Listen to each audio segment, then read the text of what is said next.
The Lotus Sutra, Chapter 17, Description of Merits. Thereupon, when the great assembly heard the Buddha explain that his lifespan was of such a great number of kalpas, an immeasurable, limitless, incalculable number of sentient beings were greatly benefited.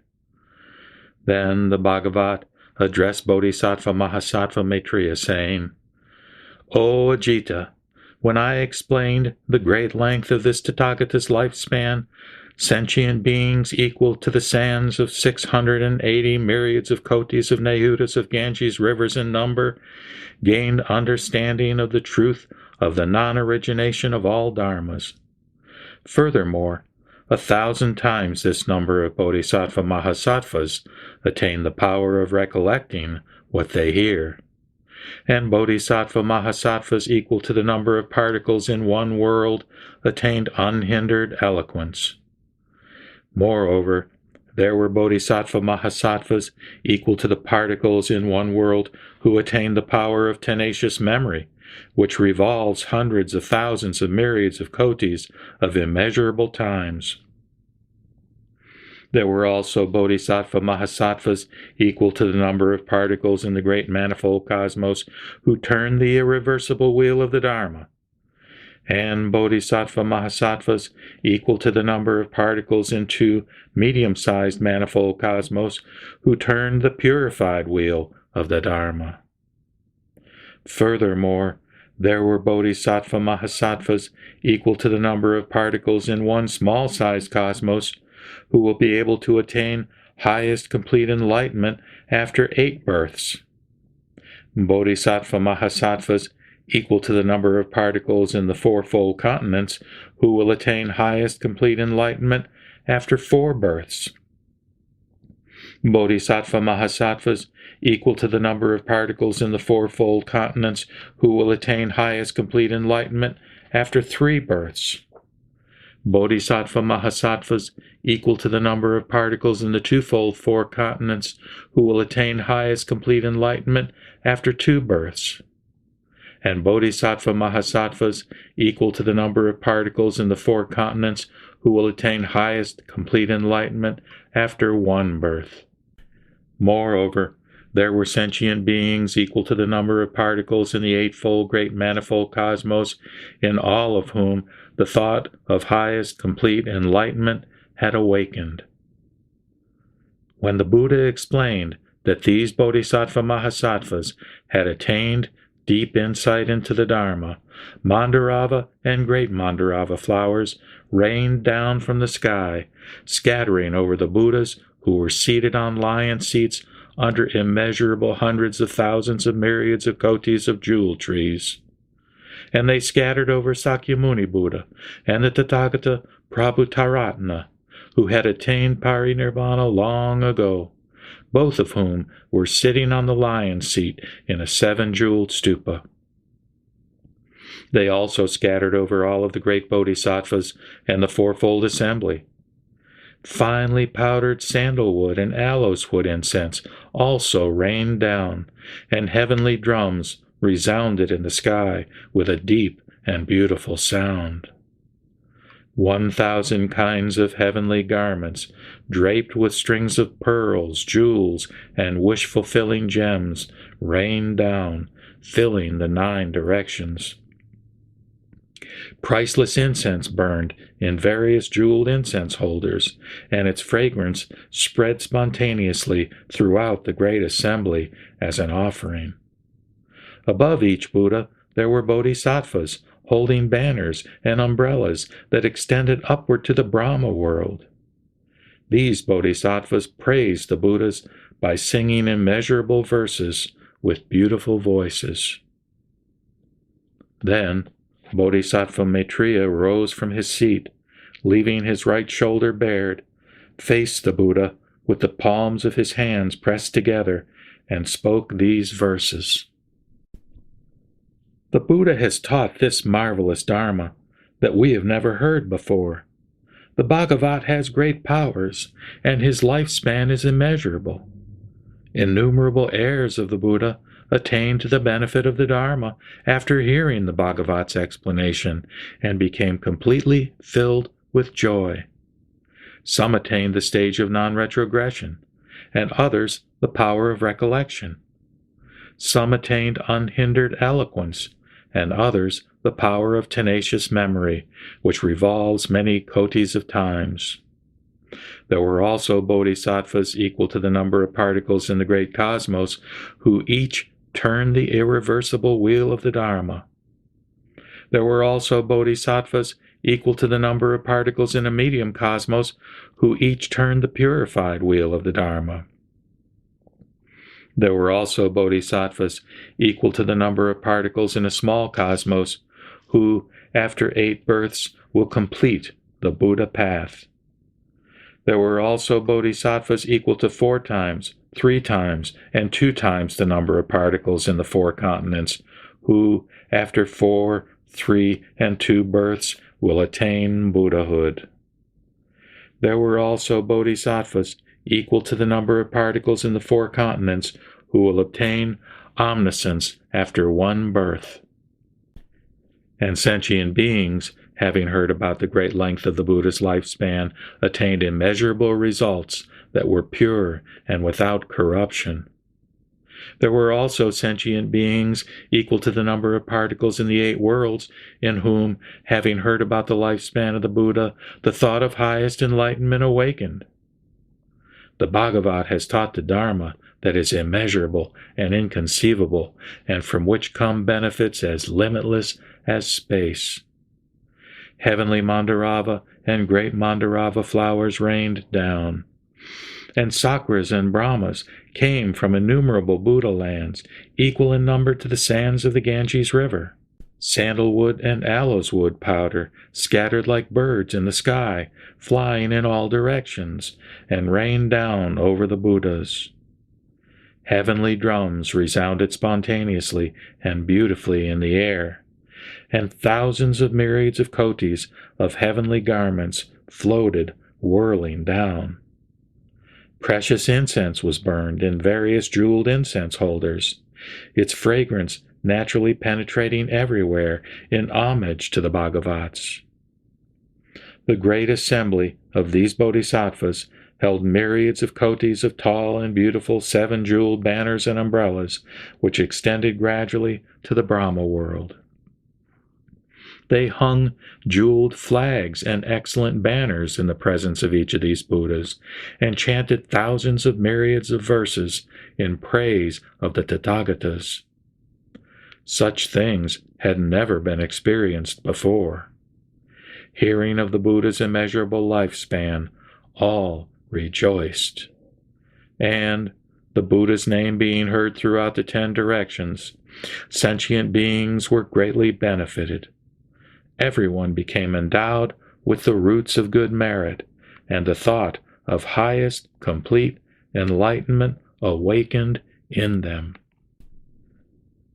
At that time, the Buddha addressed Bodhisattva Mahasattva Maitreya, saying, O Ajita, those sentient beings who hear about the great length of the Buddha's lifespan and can awaken even a single thought of willing acceptance will all obtain immeasurable merit.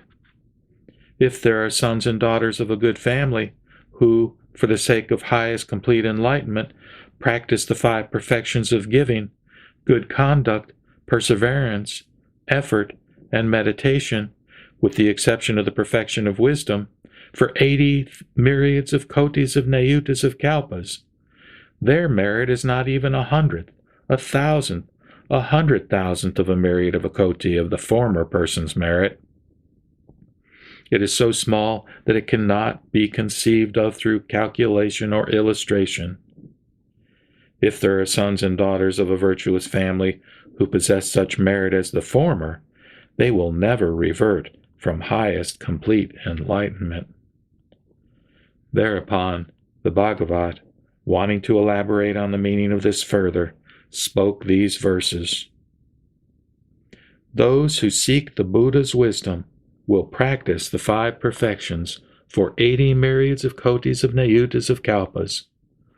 Throughout these kalpas they will pay homage to the Buddhas, the Pratyeka Buddhas, Shravakas, and all the Bodhisattvas by offering rare delicacies, excellent garments and bedding, or by building monasteries out of sandalwood, which are adorned with gardens. Through offering such a variety of precious things throughout all of these kalpas, they will transfer the merits to the Buddha path. Those who further maintain good conduct, which is pure and without corruption, will seek what the Buddhas have praised as the highest path. Those who further practice perseverance and abide in the stage of self-control will be of constant mind, even if subjugated to ill treatment. They will continue to endure, even if they are scorned and persecuted by those who think, through their excessive pride, that they have attained the truth. Those who make diligent efforts and are firm in their intentions for immeasurable kotis of kalpas will be intent and never lazy. And those who abide in tranquil places for immeasurable kalpas will always discipline their minds, avoiding sleep while either sitting or wandering. For these reasons, they will abide in various meditations, their minds firm and unwavering for 80 myriads of kotis of kalpas. Maintaining the merit of this concentration, they seek the highest path, saying, quote, "I will attain omniscience." Then they will achieve this perfection of meditation, practicing thus for hundreds of thousands of myriads of kotis of kalpas. Their merits will be as mentioned above.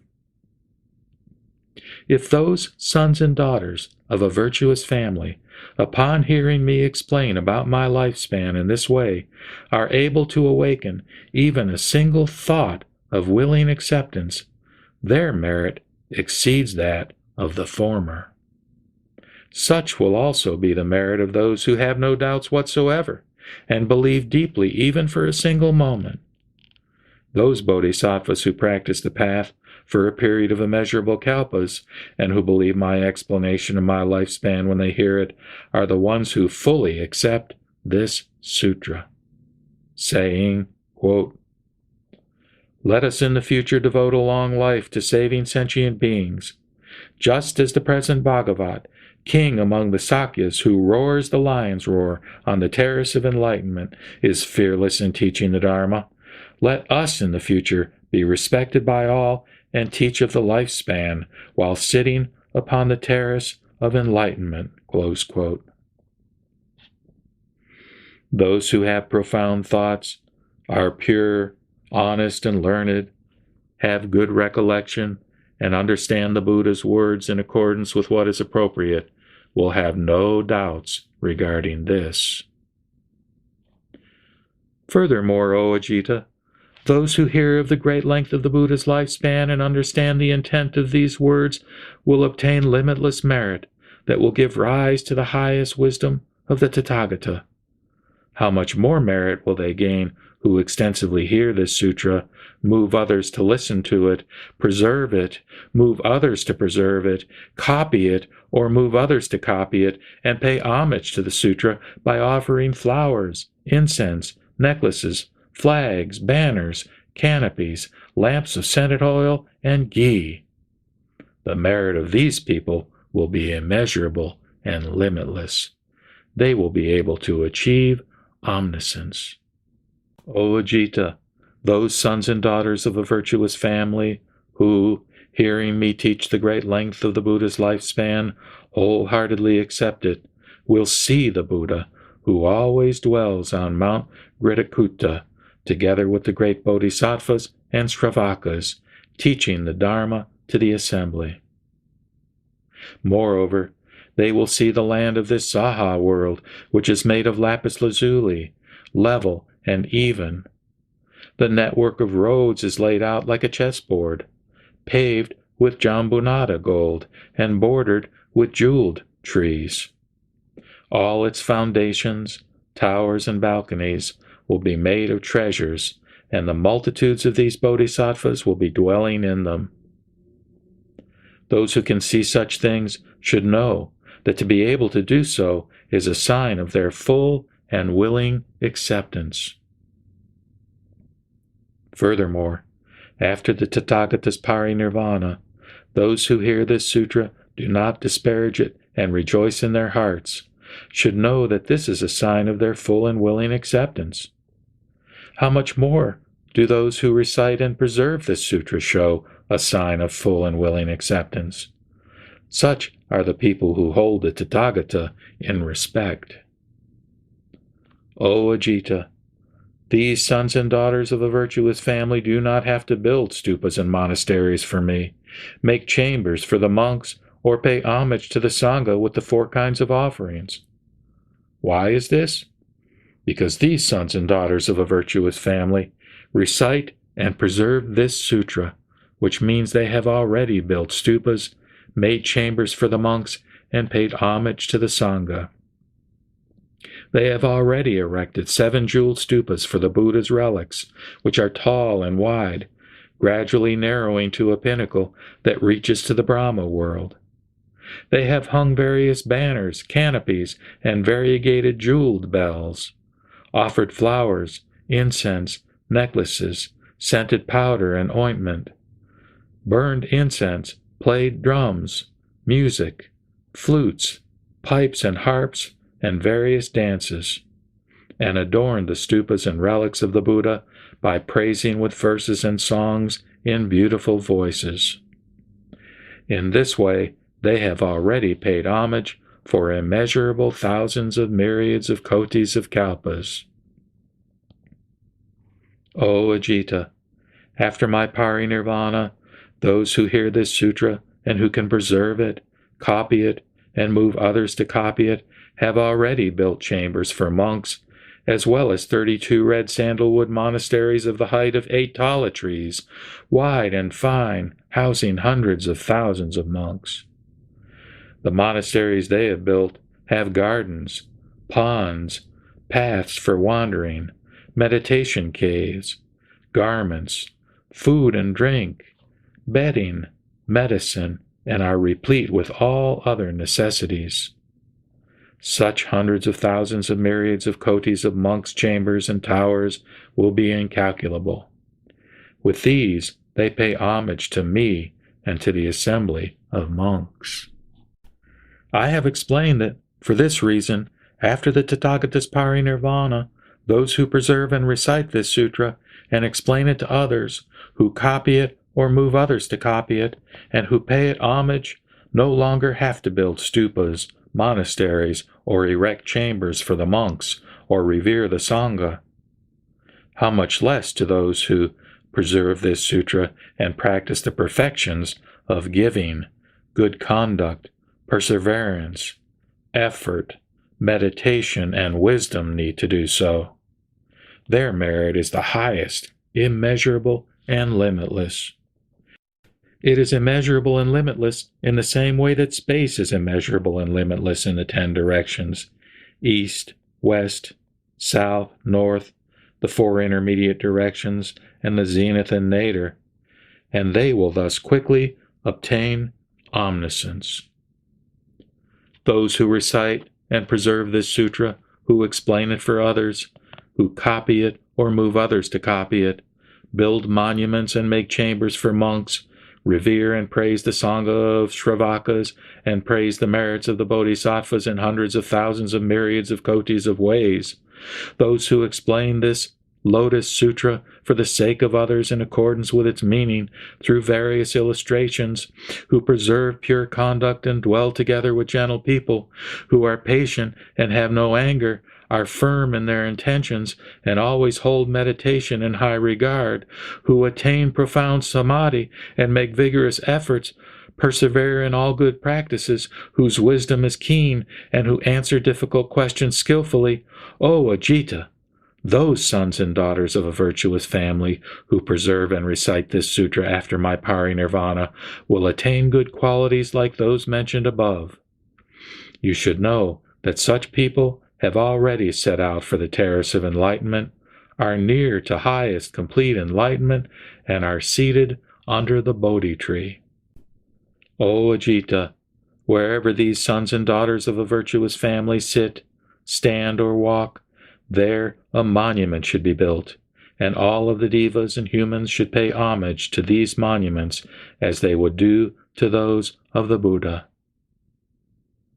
Thereupon, the Bhagavat, wanting to elaborate on the meaning of this further, spoke these verses. If, after my parinirvana, there are people who preserve this sutra, they will have immeasurable merits as described above. Such people have already given various kinds of offerings. They have built stupas for the relics, adorned with the 7 treasures, with a pole on the top which is very tall and thick, gradually tapering upward until it reaches the Brahma world. These stupas have been adorned with thousands of myriads of kotis of jeweled bells that ring with beautiful sounds as the wind blows. For immeasurable kalpas, such people have revered these stupas by offering flowers, incense, necklaces, heavenly garments, and various kinds of music, while burning scented ointments and butter oil lamps which illuminate them on all sides. In the troubled world of the decadent Dharma, those who preserve this sutra will have already finished paying homage in the way just described.